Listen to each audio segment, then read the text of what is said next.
Il y a un an, l'ex-chef du Mossad, Meir Dagan, succombait après une longue maladie hier. Une journée du souvenir a été organisée en sa mémoire ici en Israël. À cette occasion, son successeur Tamir Pardo s'est exprimé. Le chef du Mossad a fourni sa vision sur la situation au Proche-Orient et exprime ses inquiétudes sur l'avenir. Pour le chef du service des secrets et du renseignement israélien, pour Israël, la menace n'est pas aux frontières, elle est démographique. Écoutez.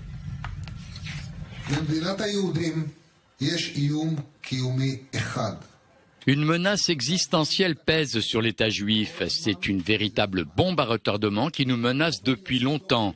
Nous avons décidé de manière exceptionnelle de faire la politique de l'autruche, de présenter des faits alternatifs et de se cacher la réalité, tout en créant des menaces variées. De la mer jusqu'au fleuve du Jourdain cohabitent deux religions, des juifs et des musulmans.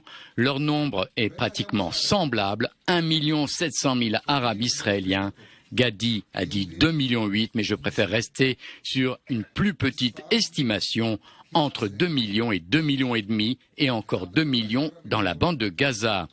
Vous additionnez ces chiffres et vous arrivez à peu près au même chiffre pour les Juifs de la Méditerranée et jusqu'au fleuve du Jourdain. Les Arabes israéliens sont des citoyens comme les autres et bénéficient des mêmes droits que tous les autres citoyens.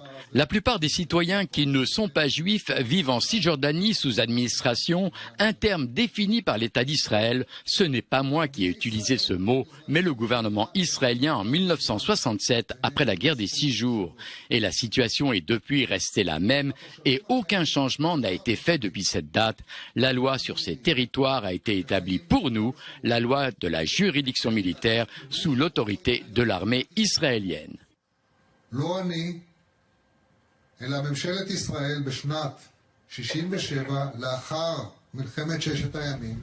Alors hier, nous avions évoqué les menaces des missiles du Hezbollah et du Hamas sur les fronts nord et sud d'Israël, mais une autre menace existentielle qui pèse sur le pays, c'est celle de l'équilibre démographique, on vient de l'entendre, entre juifs et musulmans. Jonathan Serré.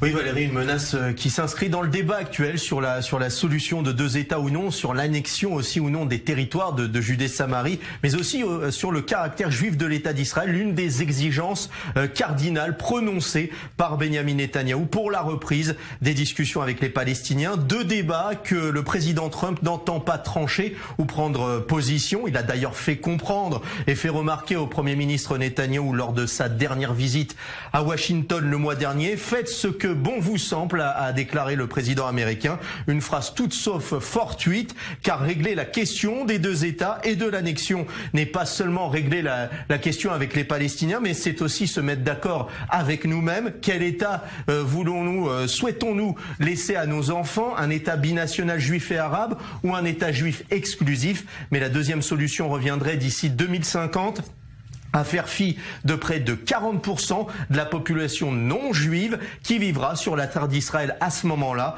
Quid ainsi des inspirations sionistes de l'État d'Israël, qui incarne le foyer des Juifs du monde entier. Le rapport démographique menace donc Israël dans ses fondements, et cela, l'ancien chef du Mossad l'a bien compris.